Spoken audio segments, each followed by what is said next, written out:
আজি আমি আগতে যেটো উল্লেখ কৰিছিলোঁ বিশ্বনাথ আহোম উৎসৱত জুবিন গাৰ্গ 5 নৱেম্বৰত অহা কথা আছিলে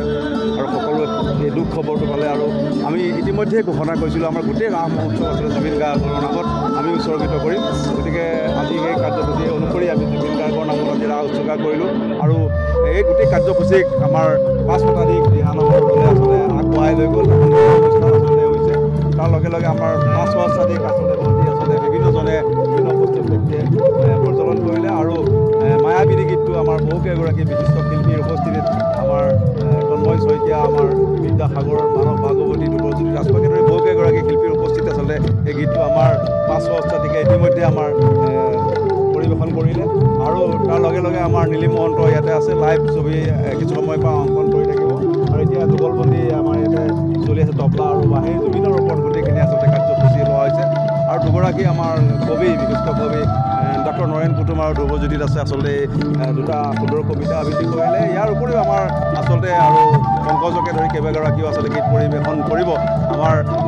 গোটেই কাৰ্যসূচী আৰু কিছু দেৰি চলিব। গতিকে আমি সমূহ ৰাইজৰ উপস্থিতি সহায় সহযোগিতা আন্তৰিকতাৰে কামনা কৰিছোঁ আৰু আমি আশা কৰিছোঁ যে আজি আমাৰ এই গোটেই কাৰ্যসূচী এটা সফল হৈছে আৰু আমি বিশ্বনাথবাসী ৰাইজক এই কাৰ্যসূচী সফল হোৱাৰ কাৰণে আমি ধন্যবাদ জ্ঞাপন কৰিছোঁ। লগতে আমি যি আমাৰ কাইলৈ যি ৰাস হ'ব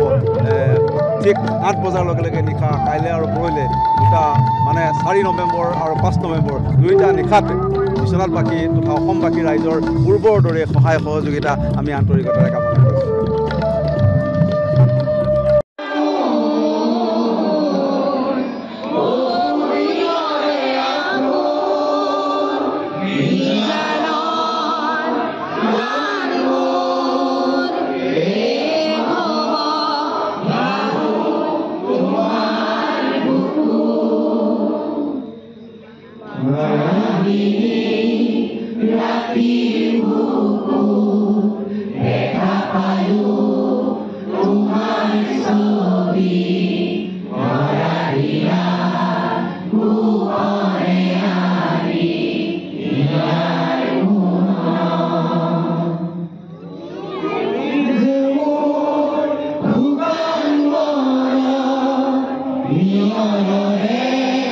Say